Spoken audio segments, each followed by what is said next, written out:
பழக்கம் உருவாகும். குணத்தை விதையுங்கள், உங்கள் எதிர்காலம் உருவாகும். உங்கள் அனைவருக்கும் ஸ்நேகிதி சுபா சேனல் சார்பாக ஆத்மார்த்த வணக்கங்கள். இது உங்கள் தோழி சுபலட்சுமி முத்துக்குமரன். மார்கழி மாசத்துல 30 நாளும் பாசுரங்கள் அனுபவிக்கலான்னு நம்ம சேனல்ல நாம ஆரம்பிச்சோம். சில நாட்கள் பாசுரங்கள் வர முடியல.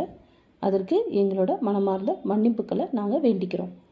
இப்போ இந்த பதிவில் நாங்கள் கடைசி 3 பாசுரத்தோட விளக்கத்தை கொடுக்க போகிறோம்.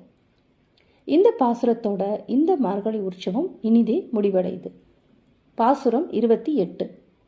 கறவைகள் பின் சென்று கானம் சேர்ந்துண்போம், அறிவொன்றும் இல்லாத ஆய்க்குளத்து உன் தன்னை பிறவி பெருந்தனை புண்ணியம் யாமுடையோம், குறைவொன்றும் இல்லாத கோவிந்தா உன் தன்னோடு உறவேல் நமக்கு இங்கு ஒழிக்க ஒழியாது, அறியாத பிள்ளைகளோ அன்பினால் உன் தன்னை சிறுபேர் அடைத்தனவும் சீறி அருளாதே, இறைவா நீ தாராய் பறையலோ எம்பாவாய்.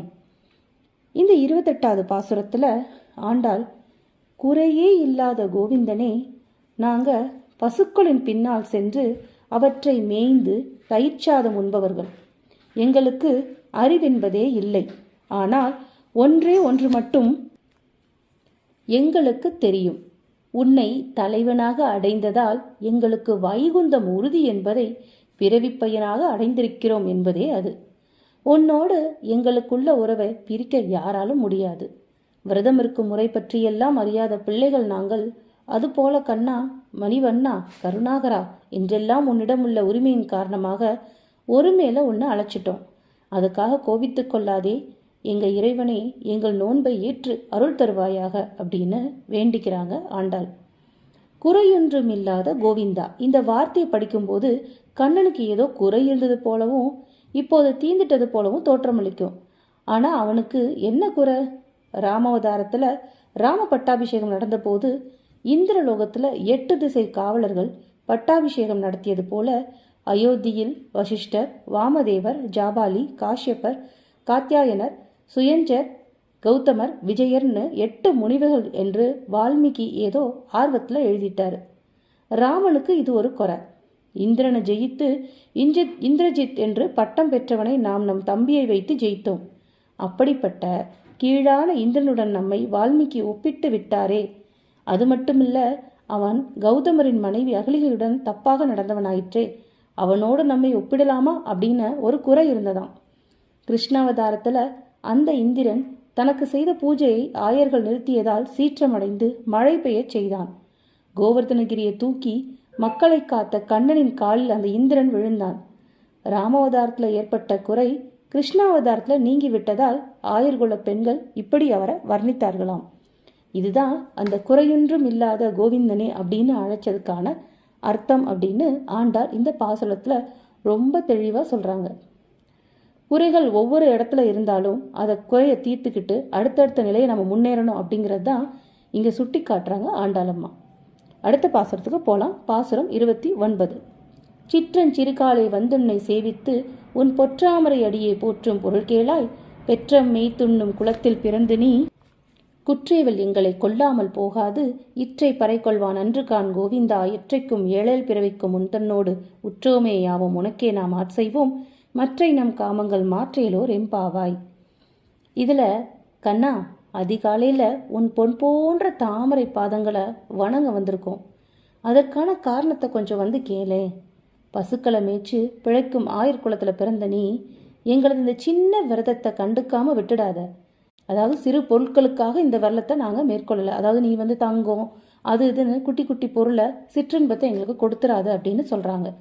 என்றும் 7 பிறவிகளிலும் நீ எங்கள் குலத்தில் பிறக்க வேண்டும், எங்களை உன் உறவினர்களாக ஏற்க வேண்டும் அப்படின்னு எங்களுக்கு ஒரு விருப்பம்.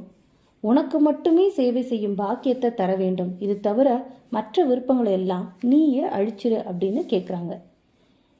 விடிய காலையில் எல்லாரும் வந்து உன்னை சேவித்து உன் திருவடி தாமரைகளை போட்டுக்கிட்டு எங்களுக்கு வேண்டியதை நாங்கள் சொல்லிகிட்டு இருக்கோம்.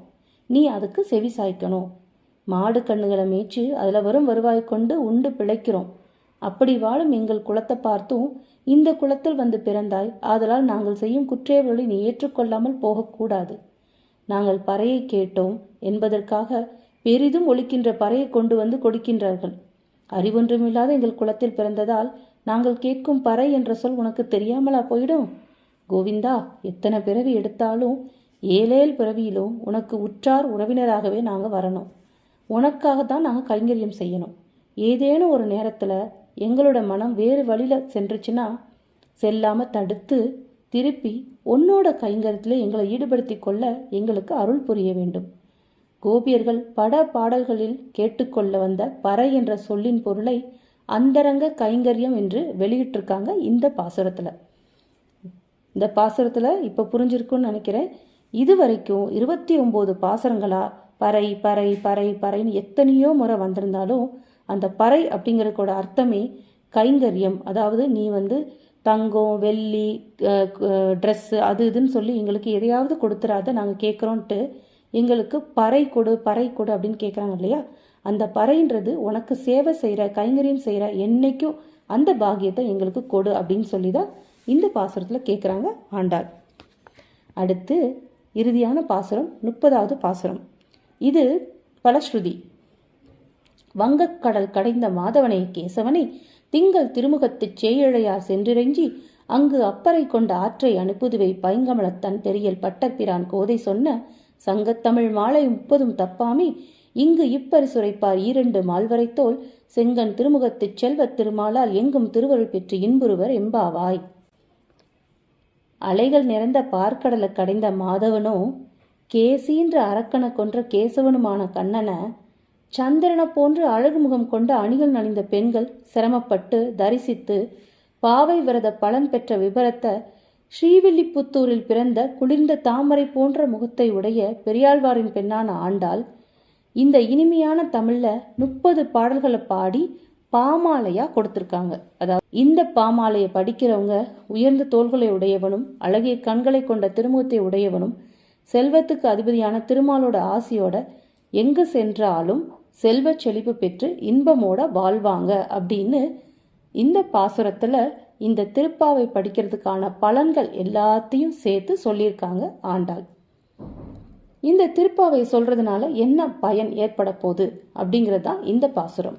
இதுவரைக்கும் 29 பாடல்களை ஒவ்வொரு நாளும் பாடிக்கிட்டே வந்த இந்த மார்கழி மாதத்துல 30வது நாளில் இந்த பாடலை பாடும்போது என்ன பலன் கிடைக்கும்னு சொல்லி பாடுறவங்களுக்கு மன மகிழ்ச்சியையும் திருப்தியையும் கொடுக்குறாங்க ஆண்டாள் நாச்சியார். கடலுக்குள்ள இருக்கும் அமுதத்தை எடுத்து பகவான் தேவர்களுக்கு கொடுத்தான். இப்படிப்பட்ட மாதவனை சந்திரன் போன்ற திருமுகத்தை கொண்டவர்களும் சிறந்த ஆபரணங்களை அணிந்த கோபியர்களும் போய் சேர்ந்து அவனை பற்றி புகழ்ந்து பறை என்ற ஒலிக்கருவியையும் கைங்கரியத்தையும் கேட்டு பெற்றாங்க. அதை எப்படி பெற்றாங்க அப்படிங்கிறத ஸ்ரீவில்லிபுத்தூரில் வாழ்ந்த பட்டர்பிரான் என்ற பெரியாழ்வாரின் திருமகளான ஆண்டாள் அருளி செய்த சங்கத்தமிழ் மாலைன்னு சொல்லப்படுற இந்த திருப்பாவை 30 பாசுரத்தையும் ஒரு பாசுரத்தை விடாம பக்தியோடு சொல்றவங்க சதுர்பூஜனாயும் தாமரைக்கண்ணனாயும் இருக்கும் திருமாலால் என்றைக்கும் எங்கும் திருவருள் பெற்று இன்பமா வாழ்வாங்க அப்படின்னு சொல்ல வராங்க ஆண்டாள். இதுதான் திருப்பாவை படிக்கிறதோட பலன் அப்படின்னு சொல்றாங்க. இந்த திருப்பாவையை வருடம் முழுவதும் படிச்சுட்டு வரலாம். நித்தமும் 30 பாசுரங்கள் சொல்லிட்டு வரலாம். இல்லை மார்கழி மாதம் மட்டும் 30 நாள் 30 பாசுரங்கள் ஒவ்வொரு பாசுரமாகவும் சொல்லலாம். எப்படி சொன்னாலும் இதோட பலன் எப்பவுமே பூர்ணமாக சொல்கிறவங்களுக்கு கண்டிப்பாக கிடைக்கும். இந்த பலன் பாசுரம் பாடுறவங்களுக்கு மட்டும் இல்லை, அதை கேட்குறவங்களுக்கும் கிடைக்கும். இந்த பாசுரத்தை உபன்யாசமாக விளக்கி சொல்கிறவங்களுக்கும் அந்த உபன்யாசத்தை கவனமாக கேட்குறவங்களுக்கும் கிடைக்கும். இதோட பலன் என்றைக்குமே எல்லாருக்கும் நல்லது செய்யும் அப்படிங்கிறத நம்பி இந்த மார்கழி உற்சவ பாசுரத்தை நாங்கள் முடிக்கிறோம். இந்த பாசுரங்கள் விளக்கின விதம் உங்களுக்கு பிடிச்சிருந்தா நீங்கள் ஸ்நேகிதவிஸ்வாஸ் சேனலை லைக் பண்ணுங்கள், சப்ஸ்கிரைப் பண்ணுங்கள், மறக்காமல் ஷேர் பண்ணுங்கள். இத்துடன் உங்களிருந்து விடைப்பது உங்கள் தோழி சுபலட்சுமி முத்துக்குமரன். வாழ்க வளமுடன். ஆத்மா நமஸ்தே. ஹரே கிருஷ்ணா. வெற்றியுமதே.